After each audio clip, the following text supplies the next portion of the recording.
Our budget, I could say, was under 10.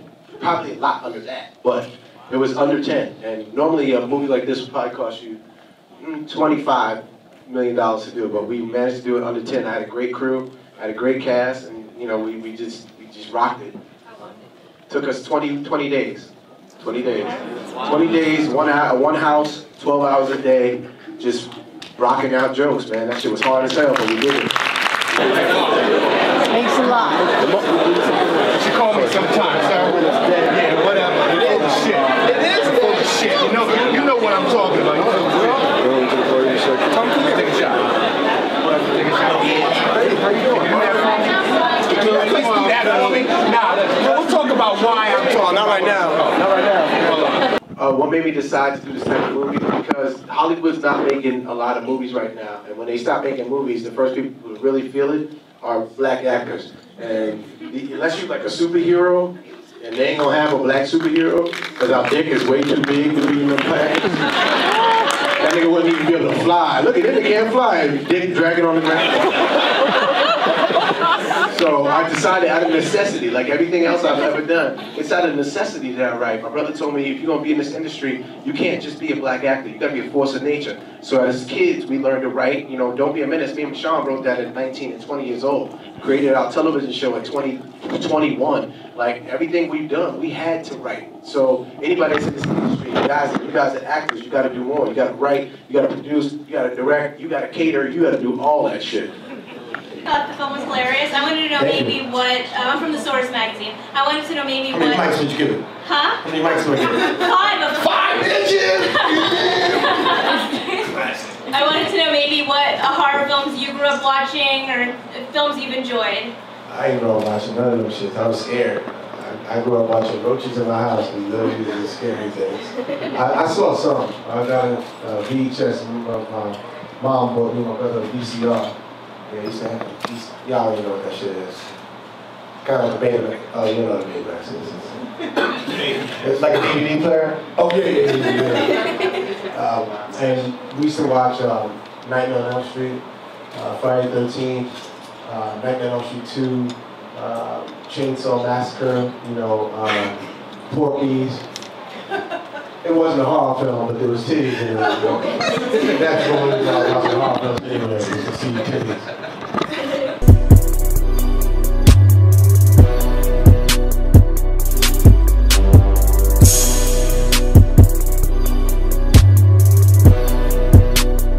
So the way I wrote it was, we wrote it, my producer partner Rick Alvarez and I and Mike helped with the rewrites.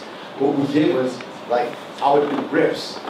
And I wrote each character like I was gonna play him. Like when I do characters, like when I did Norbit, and I played Buster Perkins in Norbit. And all it said was Buster Taps.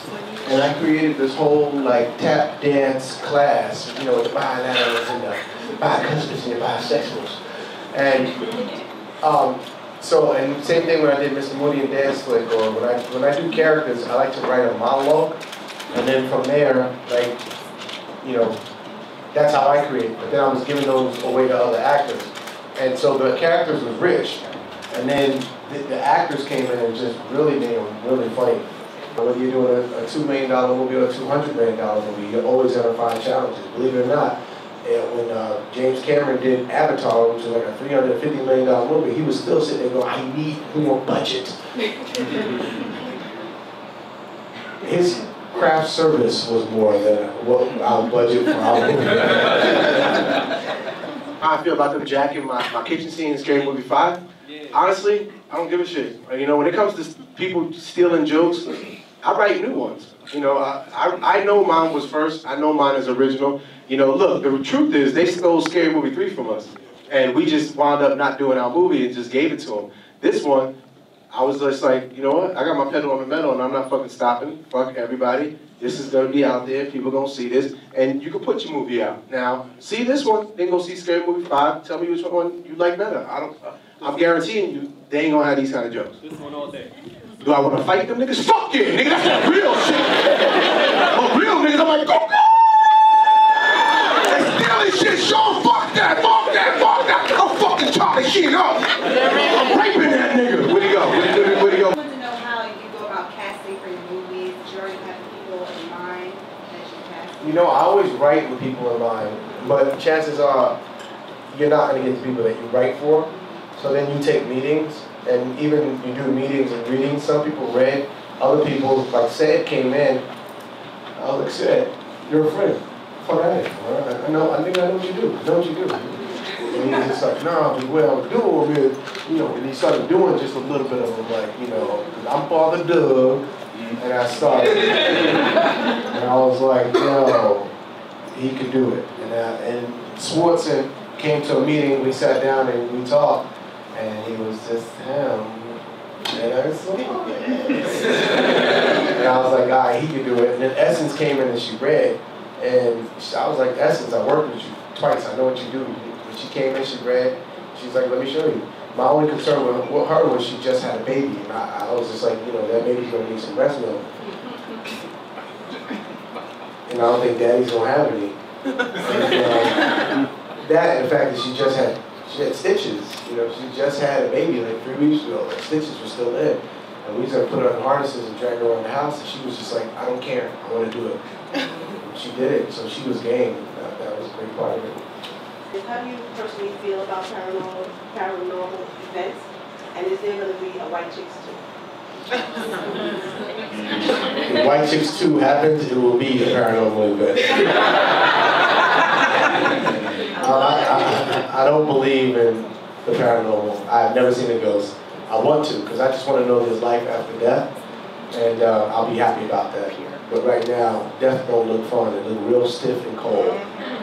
Like, they need to change the position of how you die. Like, this shit don't look fun. Like, bury me like this. And I don't know. White Chicks 2, I hope it would happen. I think it's a big enough audience and people love it. And that's the one picture that everybody always says, yo, do a sequel. We have a great idea. So, you know, maybe, you know, I would like to find the financing and finance that and do it and, you know, and do it like that instead of doing it through a studio. Yes? Only because you can hold the camera and raise your hand at the same time. Did you have any difficulty coming up with the ending, and were there any ultimate endings in mind? And throughout the writing process, how did you incorporate people's feedback? You know what? This wasn't a desperate movie in terms of like how we constructed it.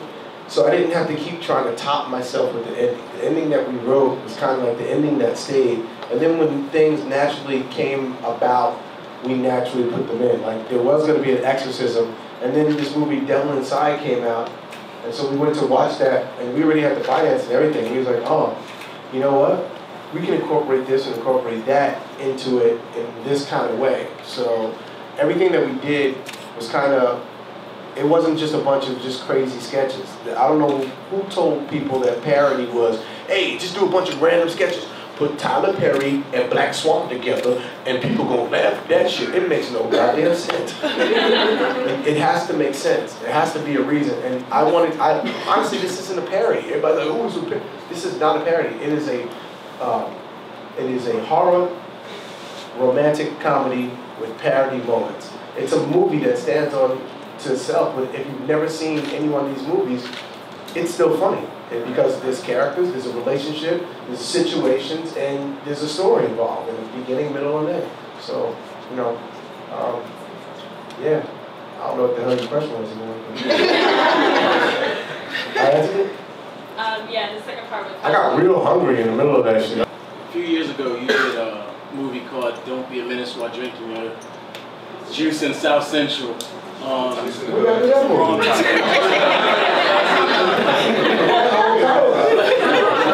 You did a movie called Drinking the Scary Juice with white chicks. Fucking the little man in a haunted house. What's that like? Good. You, well, in my opinion, you kind of forecasted what hip-hop looks like now. What are your thoughts on... We did have Trinidad James in that song. What are your thoughts on how do you feel about being a prophet of what hip-hop would eventually become? I I don't know about as a prophet. You just kind of, you do start, you see things, and you see the ridiculousness. You see where it goes, and you do that to go, it won't go there. And then you go, oh shit, it actually went there.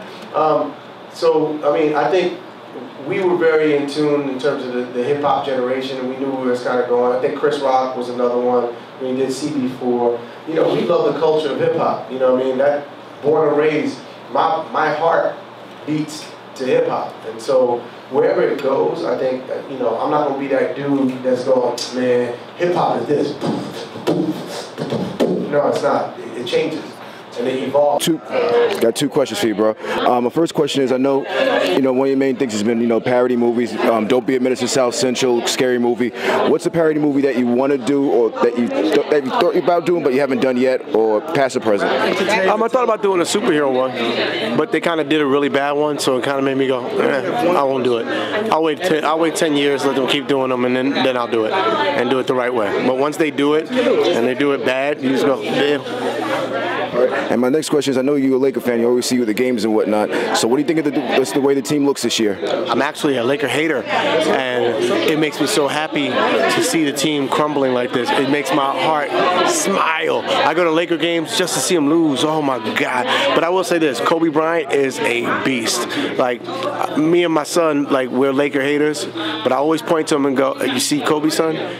That boy is a winner. So he's hard to bet against, and I feel so terrible because I really wish I could have been a Laker fan all this time to feel the joy of winning those rings, but I just can't do it. And it's the Laker hater in me, and it feels so good when they lose. Like, I'm so happy right now. Keep on doing what you're doing, Lakers. Keep on doing. You should pick up 2 Dwight Howards.